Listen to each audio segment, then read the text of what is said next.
It's the Hot Rod Podcast with Ron Foreman and Brady Wright. We literally live, eat, and breathe cars.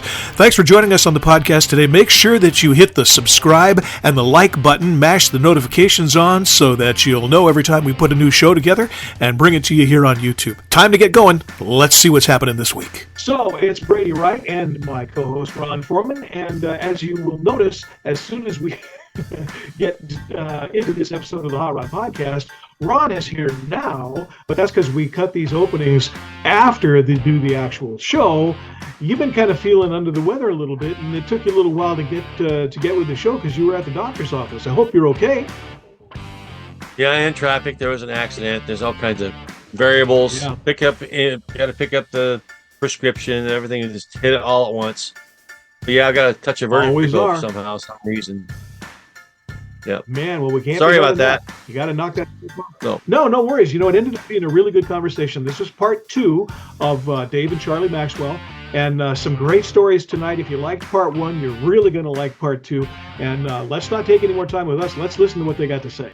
The Hot Rod Podcast is sponsored by the Idaho Hot Rod Hall of Fame, a nonprofit organization that recognizes and rewards men and women who actively promote the hot rod community, clubs, and builders all over the state of Idaho. Every year we award a Hot Rodder of the Year, a Club of the Year, and a Young Rodder of the Year, as well as giving out scholarship money to students in the auto trades programs at local colleges.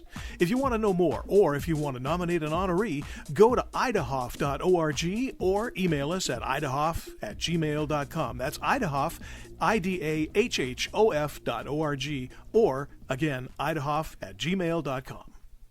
As promised, and due to literally 6 emails, we have brought back Dave Maxwell and his dad Charlie Maxwell to talk a little bit more about the LeMay collection and the LeMay at Marymount.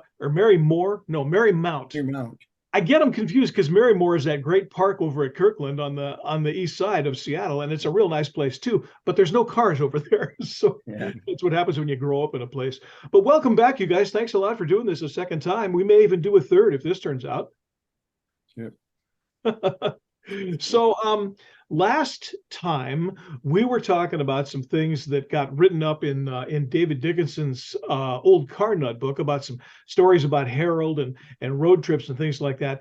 But just before we got on the air tonight, Charlie, you were talking about something that's coming up and another story you wanted to tell specifically. So what do you got? What's a good way to start? A good way to start is what's coming up this weekend, the 3rd and 4th here of June, is the LeMay Lucky Car Auction at Marymount. Right. They'll have 100 plus consigned cars Saturday and Sunday. Starts about 10 o'clock for memorabilia and 10:30 for the automobiles.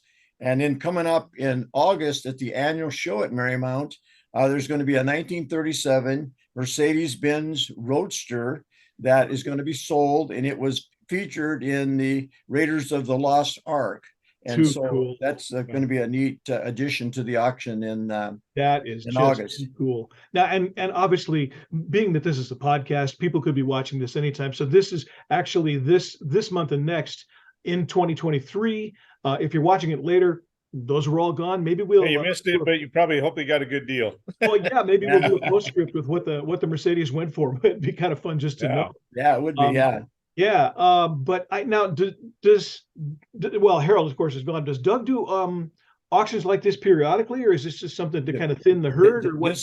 This they have 2 auctions each year. Okay. What they call the spring auction, which is really late. It's June, and every year at Marymount, and then they have a sale every year in conjunction with the annual show, and.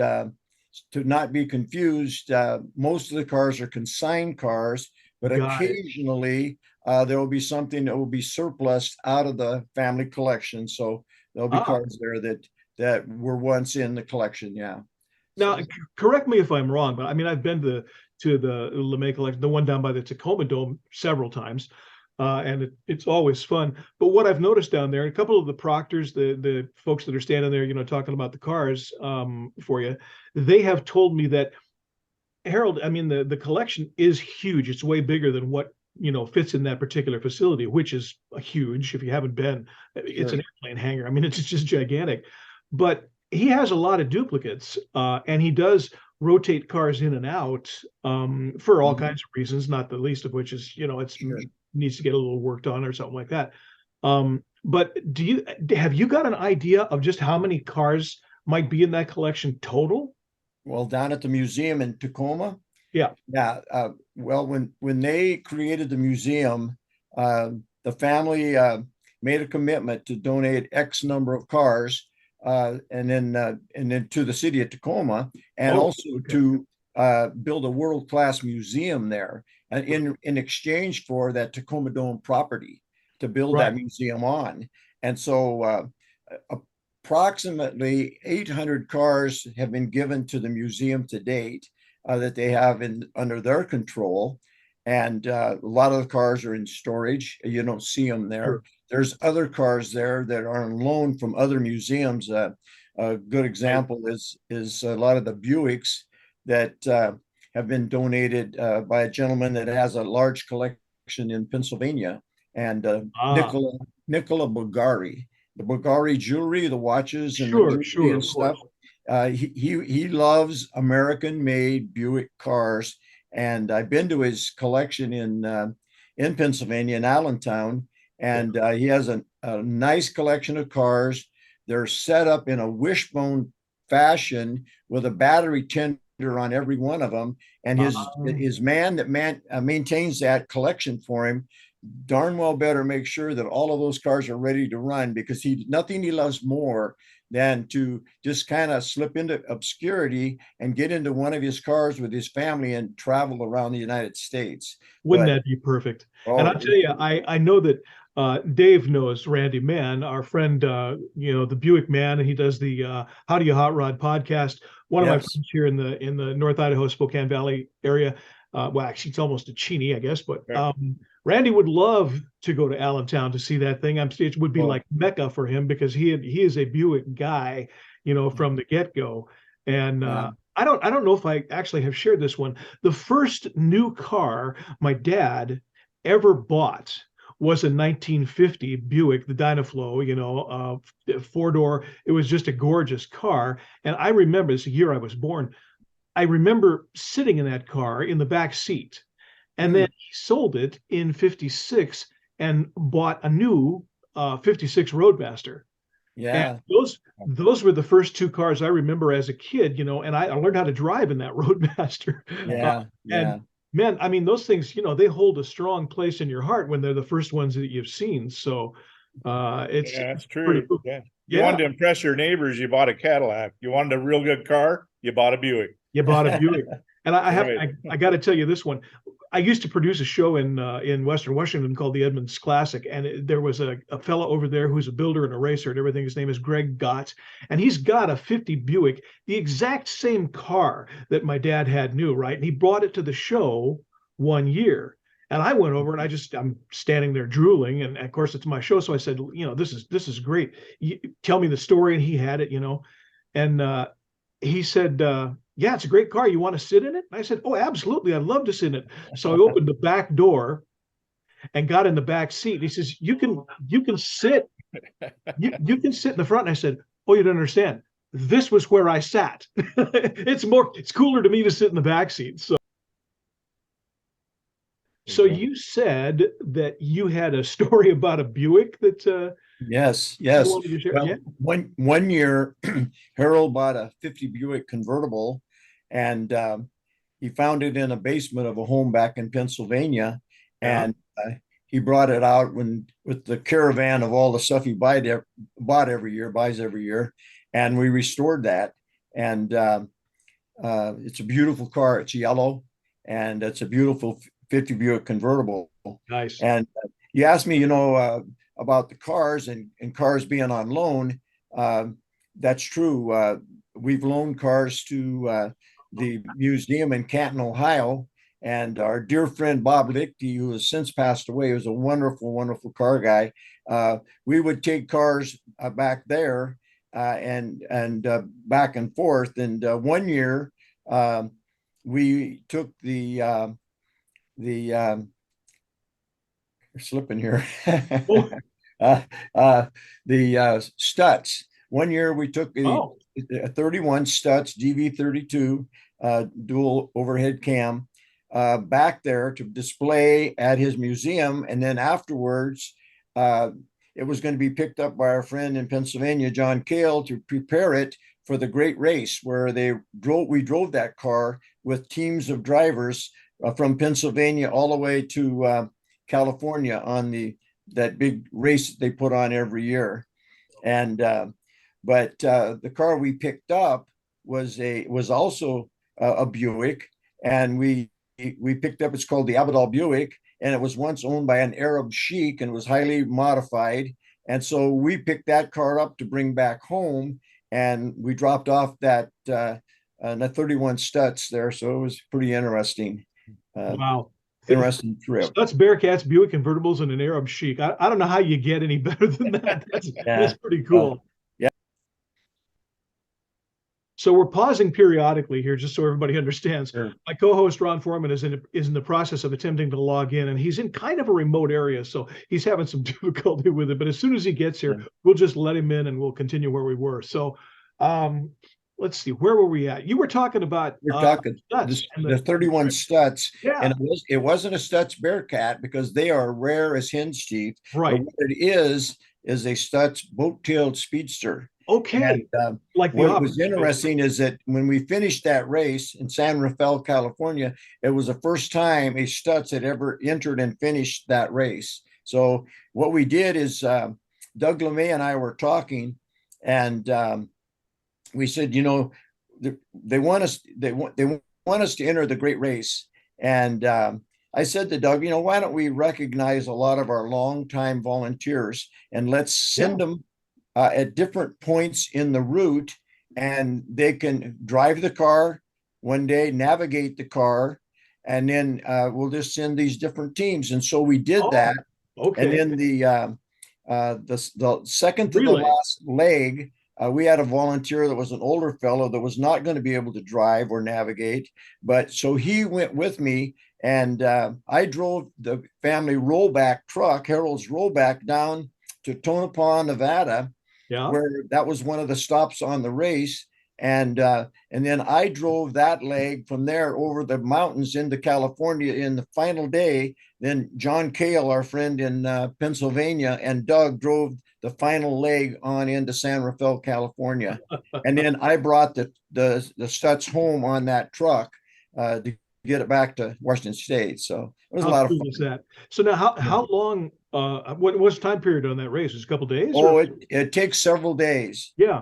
And it's a timed and speed thing where they give you these directions like go 27 miles an hour for 1 minute and 38 seconds. Sure. So it's basically a rally. And then you up your speed and you do this and you do that. And it's quite a deal. And when you get out there in the countryside, like in California where I was driving, you see these cars crisscrossing on country roads and you're thinking, well, I'm going the wrong way. But no, you stay on your instructions, because all they're doing is making the loops and they're passing you and this sort of thing. But you stay on course and try to get as close to perfect as you can. Yeah. But it was a lot of fun. That really is cool. I mean, it's kind of a rally. Back in the day, like in the 60s and 70s, we used to rally with small British cars, the minis and the MGs and stuff. Sure. Same kind of thing, it was all time. You had an indicator, and if you had to hit the mark at the right spot, and of course you get penalized if you go course and all that stuff. It's still doing it today. There's still plenty of rallies out there. You don't see them because they're off the beaten path. Yeah, well, and for some reason or another, I don't know why, they don't seem to promote them as well. I mean, you hear about them if you're looking for them, but they don't get the kind of thing that the India, that sort of stuff does with NASCAR, I suppose. But so you mentioned 50 Buicks a couple of times. Everybody has their favorites, but there are some really iconic front ends and grills, and just you see them, you know what it is. The 57 Chevy tail fins, the 50 Buick grill, the 57 Cadillac bumpers. I mean, there's certain styling cues that everybody knows, and even if they don't know the car, they know they've seen it, and it just sticks out. is there something at LeMay that that really is iconic aside from the ones that I mentioned, that is like a favorite for yours, or do you look at them that way? Well, I've struggled. I do have the favorite car, and I mentioned it previously, I believe, but it was the Chrysler Ghia, and we talked about that.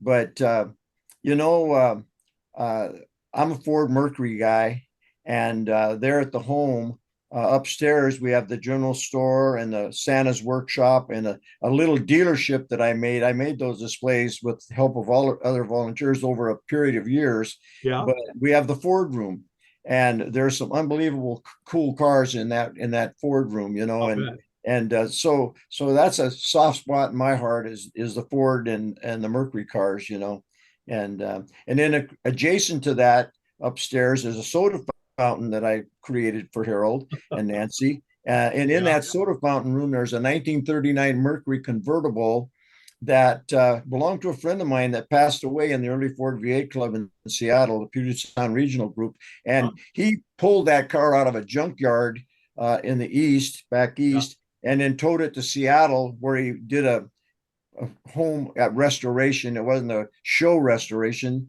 but unfortunately he passed away, and the car became available and Harold bought it. But that Mercury is there in the soda fountain room. And Mercury in 1939, that was the first year, you know, was it? Mercury, and they didn't know what to call the cars. They had like 40 some names in Canada, they're known as the Monarch, but I've got a hubcap right up there, and it says Ford Mercury on it, because when the first cars that came off the assembly line, they had that Ford Mercury hubcap on it because they hadn't settled on Mercury. They weren't sure what they were going to call it. So those are pretty rare hubcaps. And a good friend of mine gave that to me as a gift, and I cherish it because there's not a lot of those Ford Mercury hubcaps around. I'm sure there's not. Well, you know, the speaking of the, you know, the offshore cars, or the cars released for you know, foreign markets, you know, Chevy was Acadian in Canada, and of course there's Holdens and stuff from Australia, and a lot of different, you know, they got by the naming rights or whatever, you know, by doing stuff like that.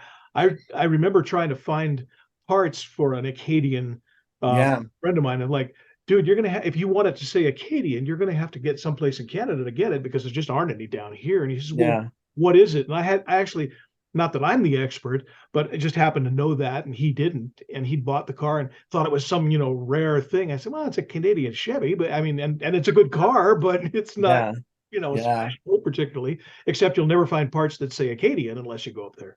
So, well, you know, you mentioned Canada, brings another story to mind. At an auction, Harold bought a Chrysler that was used by the King and Queen of England when they traveled to the U.S. and Canada to raise money for the Second World War. And there was some Chryslers, there was some Lincolns, and some Buicks. And Harold happened to buy this one that was an Imperial. And so a friend of mine up in Canada that was in television knew about that car, and a friend was looking, they were trying to find the other ones, you know, and because one of them up there, a fellow up there, had one of those cars that was used by the royalty to raise money. And so I got this phone call, and anyway, he wanted to know if I would measure the wheelbase and look for this and look for that. So I came running over to the LeMay home, and Nancy says, "Where are you going, Charlie?" And I said, "I got to go up and check out the Chrysler Imperial Phaeton, you know." And I went up there and I measured the wheelbase, and I looked for this and looked for that. And I called him back, and he says, "That's the car." And later, he and my friend Alan Edwards came down from Canada during our annual show to see the car. And there's some really interesting cars, and that came from a big collection up in Canada. Nice. A guy was in the hotel business and had some very unusual cars.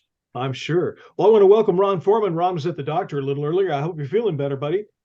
Sorry, I had a little vertigo Hey, going on with me. no worries. Don't be I'm a little falling over. dizzy.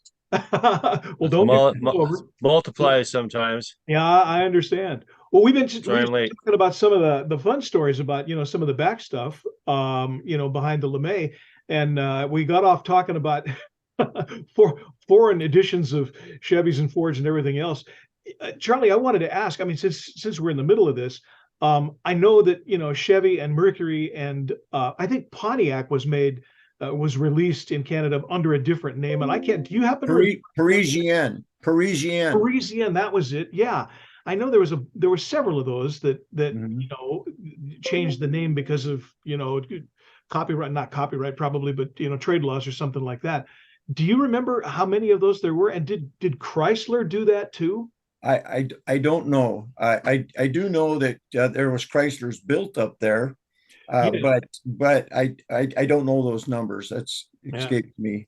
Well, you can't know everything. Stuff like that fascinates me. It's the same reason that I like cars like the Facel Vega and the Delahaye, and stuff like that just impresses me because it's off the beaten track. Yeah. Henry J. Oh, speaking of that, I saw a Henry J. today on Facebook Marketplace for sale for about $7,500, and wonder of wonders, it's stock. Wow. Nobody has a stock Henry J. They're all gassers. I think it's required that you make one into a gasser. But yeah, that's a rare find. No kidding. I thought, should I buy this? I think we got a stalker here in Coeur d'Alene. So Lori, we do. We do. Yeah. I've seen it. Yeah, Gus is. Yeah.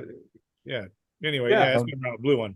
Yeah, this one's green, and there's the Henry J. and the LeMay collection, and it's I think the last car that Harold ever bought. Wow. That car, and a friend of ours found it over in University Place, and Harold bought that car, but that was the last car he bought, as far as I know. Yeah.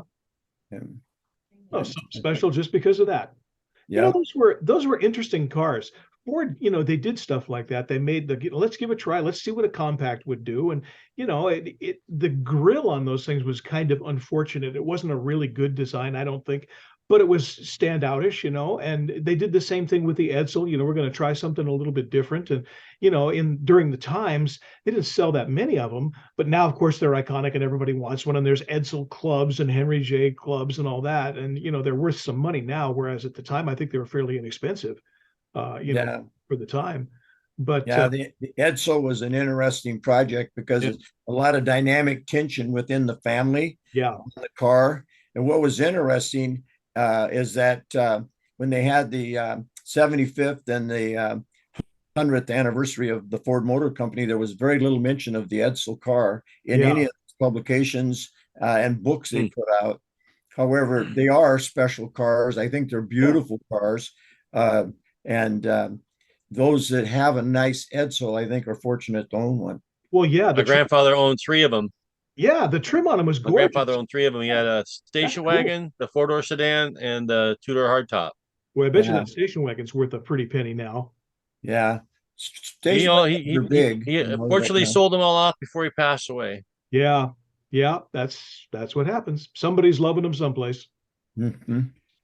Well, listen, Charlie and Dave, we're getting kind of down to the end of this thing here, and I mean, every time we sit down and talk, there's more stuff I want to ask, and Ron didn't get a chance to ask very much this time because he's stumbling around his house, but that's okay. Spinning around my house. Yeah, I know, buddy. Would you guys be up for a part 3? Yes, I've got a lot of stories to tell. I've got a lot of stories to share about Harold the man and what kind of a person he was. We really appreciate it, man. And some of the part 3 and some of the impressions he made on other people. All right. And I would love to do another session. Well, I'll tell you what, when we're done with this one, let's get together with calendars. We'll figure out what a good date is, and we'll put a part 3 on the schedule. Absolutely. Super.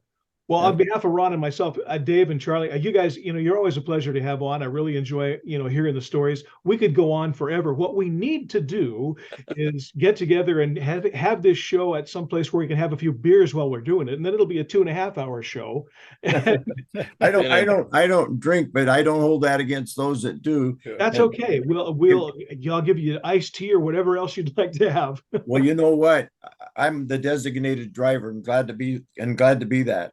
I like that. Awesome. Somebody's got to do that, and God love you for doing it. Well, Yep. it's been a pleasure. We will do part 3. We'll get together and schedule that one. And Ron, you feel better for the next time, all right? Next time, Thank it's you.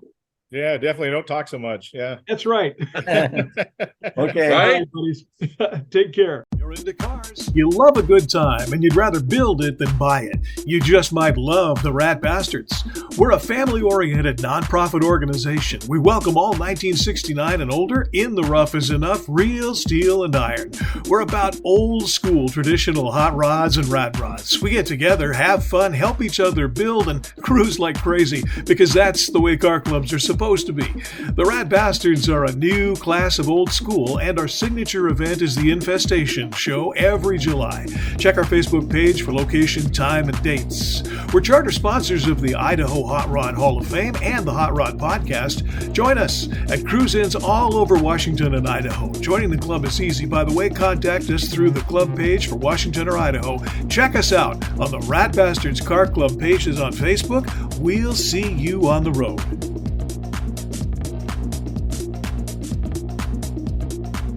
Well, there's never enough time with Charlie Maxwell. I mean, just the guy is an encyclopedia, like you said. Really cool stories. Wow. And just imagine for people who haven't, been to the LeMay collection, all you got to do is look it up. You can Google it. You can see the size of the place. It is gigantic. If you have been there, of course, and if you just like cars enough to even bother listening to this podcast, believe me, Man, Charlie is the man.